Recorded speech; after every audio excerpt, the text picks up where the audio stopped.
Africa is a continent of potential, rich in resources, culture, and people with unmatched spirit and creativity. Yet, despite all this promise, Africa still faces significant challenges, many of which are rooted in political and economic structures that need urgent reform. One of the key players in shaping Africa's future is the African Union (AU), the organization that is supposed to represent the collective interests of African nations. However, its current state is far from ideal, and the time has come for deep and meaningful changes. And PLO Lumumba has called it out. But what's wrong? Sudan is suspended. Niger is suspended. Burkina Faso is suspended. Guinea is suspended. Gabon is suspended. How can you say that you are building an organization and you are saying you are suspending your members because there was a coup d'etat? Here, we would like to take a moment and thank you for supporting us and being a valued part of our strong community. And if you are not yet a member, we encourage you to join us and help build an even stronger community together. Let's get started.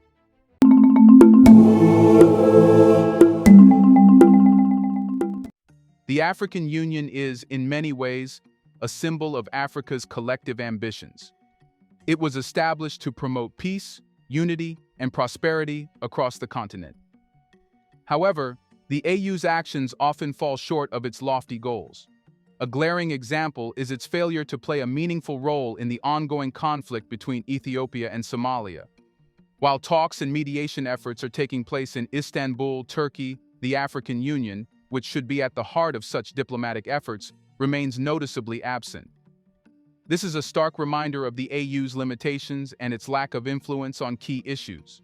We had a whole year where we said we'd silence the guns, and they became louder. And they became louder because there is no commitment, and even when we have conflicts, where are the conflicts resolved? Look at the conflict in Sudan. You have meetings being mediated by the United States and Saudi Arabia held in Jeddah, in Saudi Arabia. The conflict between Ethiopia and Somalia is being mediated in Istanbul, in Turkey. Where is the African Union? A major factor contributing to this ineffectiveness is the AU's heavy reliance on donor funding. While external aid is necessary, the fact that the AU cannot finance itself independently is a significant problem. Until African nations can contribute financially to the AU, the organization will remain beholden to foreign powers, undermining its ability to act in the best interests of the continent. Apart from that, the African Union has often been criticized for its handling of political instability within member states. One key area of concern is the AU's policy of suspending countries following military coups.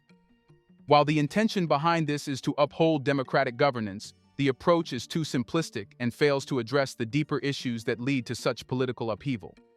Countries like Sudan, Mali, and Burkina Faso have been suspended from the AU after military takeovers. And it also hurts me that during that election, as I've already said, Niger will not participate. Burkina Faso will not participate. Mali will not participate. Gabon will not participate. Guinea will not participate. And of course, Sudan will not participate. How do you then say you are uniting Africa when you are excluding 7 countries? And I suspect that if the Mozambican problem is not resolved, even Mozambique may be excluded. Here's a reminder to please like and share the video and subscribe to our channel to watch more videos on Black culture, history, civilization, and identity. Let's continue now. The AU's response is typically to condemn these unconstitutional changes and bar the countries from participating in its activities. However, what's often overlooked is why these coups occurred in the first place. Elections in these countries were often compromised or manipulated, leading to widespread dissatisfaction among the people. The political systems in place were seen as ineffective or corrupt, pushing citizens to seek alternative forms of leadership. The AU's failure to address these root causes is a missed opportunity. By focusing solely on the coup itself and not on systemic issues like election fraud, corruption, and political disillusionment, the AU risks alienating the very people it aims to support. Instead of suspending these nations, the AU could be using its influence to engage with them, offering support to rebuild their political systems and address the grievances that led to the unrest. The suspension-only approach fails to create meaningful solutions, and in many cases, prolongs the instability. Are able to contribute. And one of the most unfortunate things that has come about is this idea that when power exchanges hands in an unconstitutional manner, then you suspend the members. I do not hold that view. I hold the view that you must ask yourself why it became necessary to change leadership through unconstitutional ways. As I speak to you now, Sudan is suspended. Niger is suspended. Burkina Faso is suspended. Guinea is suspended.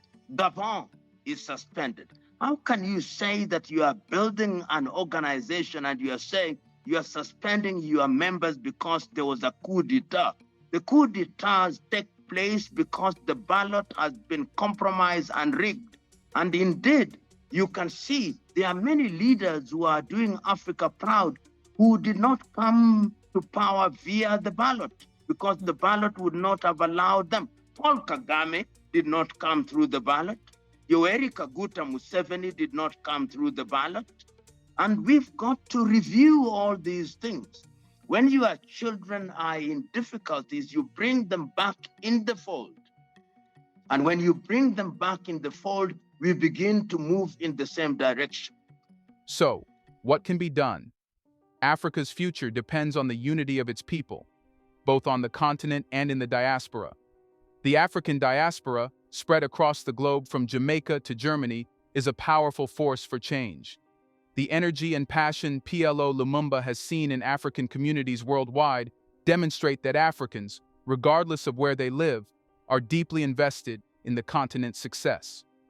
The challenge now is how to harness that energy and channel it into meaningful political and economic reform. And this is my source of joy. When I travel across the world and I meet Africans, St. Kitts and Nevis, Jamaica, Yes. St. Vincent and Grenadines, Belize, Yes. Fiji, Australia, Tübingen in Germany, where you are. Yes. And I traveled to Cape, to Coast, to Algiers, to Sierra Leone, to Banjul, to Niamey, to Ouagadougou, and to Nairobi, Kenya, to Dar es Salaam, to Accra in Ghana. I see energy. The question is, how do we tap and canalize that energy so that we are able to send a clear and unequivocal message to the political leadership that is no longer business as usual, it is business unusual. And the year 2025 is that year. It is the year where we are going to tell the political leadership that we have come of age and we are making demands, and we want an Africa that works. An Africa where the Democratic Republic of Congo, which is capable of generating electricity, which produces cobalt and lithium, is going to be the place where we give meaning to artificial intelligence. That in Burkina and Niger and Mali and in Chad, that is where we are going to have nuclear reactors so that we are going to have nuclear energy that is going to power the entire world, that we are going to produce food for ourselves so that Malawi and Zambia and other countries do not complain about hunger, so that we do not import fish from China and import rice from Pakistan. This is the year when we must make a resolution that no African leader is going to be invited to Italy, to Germany, to Russia, to China, to the United States of America, to Turkey, or to the Arab world when they want to meet us. Let them come to Accra, Ghana. Let them come to Addis Ababa in Ethiopia, and let them reason with us there.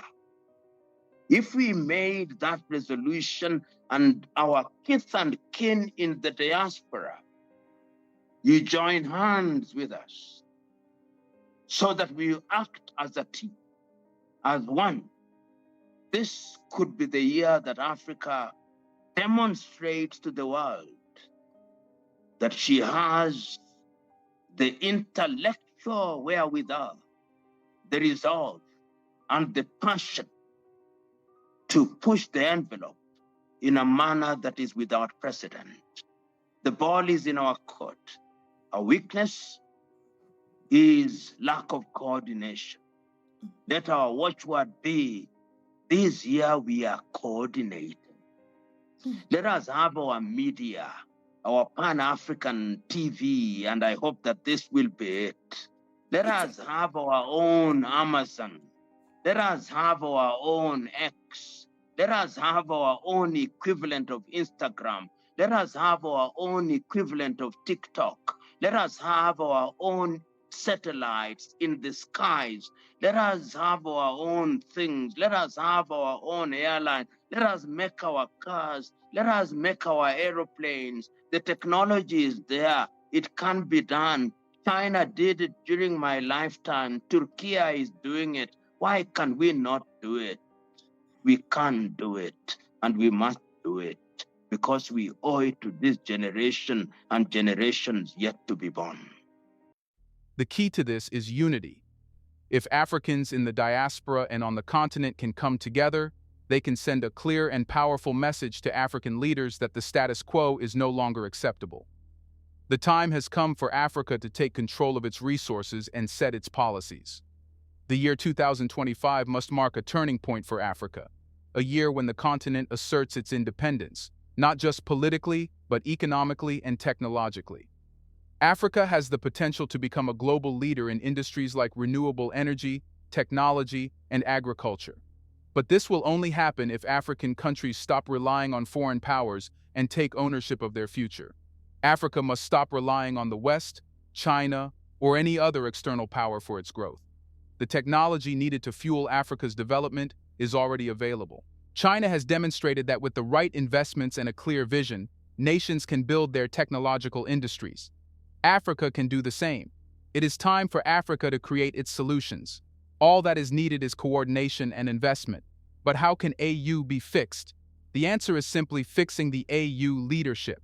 One of the greatest obstacles to Africa's progress is the leadership within the African Union. The process by which the chairperson of the AU Commission is elected is flawed.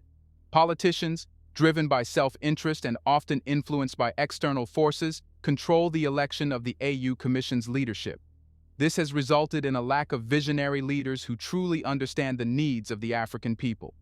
The time has come to break free from this political architecture. The people of Africa must have a say in who leads them. The AU must be led by individuals who are accountable to the people, not to foreign powers. This is not just about political reform. It's about creating a vision for Africa's future, where the needs of the people come first. Should be the ones who are electing who is to be the chair of the AU Commission. And I'm not impressed by any of the candidates because none of them has credentials that expose them as Pan-Africanists. Some of them want to do it for ego. And I have heard one of them saying, I'm going into this thing, telling his constituents because I'm going to be the president of Africa. For God's sake, the secretary or the chairman of AUC is not the president of Africa. In fact, he should be defined, he or she should be called the Secretary General of the African Union, who is head of the Secretariat. So when you talk about these, and it pains me, because when I listen to them, when they are debating, you can see they are not speaking the language of the heart. They are speaking the language of the lips. And when you see them pandering to European bureaucrats, you know that it's going to be business as usual. You know that they are going to go to European NGOs. They are going to go to the Chinese to give them money. And as the saying goes, he or she who pays the piper calls the tune. So one of the things that must happen to the African Union is that it must be reformed. I'm aware of the Kagame reforms, but they did not go far enough. So I do not expect much to happen. I believe that the politicians will elect one of their own to be a member or to be head the AU Commission. And after that, I don't see any meaningful activity for the benefit of the continent of Africa. In the short term, an interim team of African leaders should take the reins of the AU until meaningful reforms can be put in place. After these reforms, the people of Africa must be given the power to elect their leaders. Only then can the African Union truly represent the interests of its people. So we are going into a very difficult position, so that if I was asked, the African Union Commission should be led by an interim team of Africans as we go into a reform stage, so that after the reforms have been undertaken, that is when you appoint the chair of the AUC. As it is now, it is business as usual, yet it should be business unusual. The task ahead is clear. Africans, both on the continent and in the diaspora, must rise and demand more from their leaders. It is time to create an Africa that works for its people, a continent that has the political will, the resources, and the unity to succeed. The African Union must be reformed, and Africa must reclaim its sovereignty. This is not the time for empty promises or political rhetoric, it is the time for action. The year 2025 must be the year that marks the beginning of a new era for Africa, one where we take control of our resources, our policies, and our future. Together, we can create a prosperous, independent, and united Africa. The power is in our hands, and it is the time to uplift Africans, and once that is done, nothing will be able to stop Africa from progressing. My experience, and it's just been my experience, we don't yet, sadly, have a deeply held belief that we too are equal to the rest of the world. This is a big problem because it means the only way, one of the only ways that African entrepreneurs can contribute is if they discount the product they sell. I'll give you a simple story. I am the highest paid speaker in the continent. Number 2 is so far away from me, there might as well be number 200. And yet, the only persons who will question my credentials or my talent or credibility is Africans. Now, you must understand, I'm 39 years old. I started public speaking at 15, competed at a world championship and won at 17, turned professional at 19. What I've forgotten about this business, the average person will never learn. But even though that's the case, a person who knows nothing about my business will still question me just because they look like me. They think that gives them the right. If I'm experiencing that, could you imagine what it's like being an entrepreneur trying to start a business that makes sneakers or shirts or clothes, or open up a small little pantry store, or start a bakery and start exporting to the rest of the world? Imagine what it must be like to be an entrepreneur who wants to get into agriculture and supply food to the rest of the continent. Imagine what those entrepreneurs are facing. The work I do today is a lot about helping Africans understand you are just as good as the rest of the world. You're just as capable. Your products are just as good. And you've got to believe in yourself, because if you don't, believe me, the rest of the world isn't going to do it for you. Do you think you can do anything about it? Is anything in your hand? Let us know in the comment section.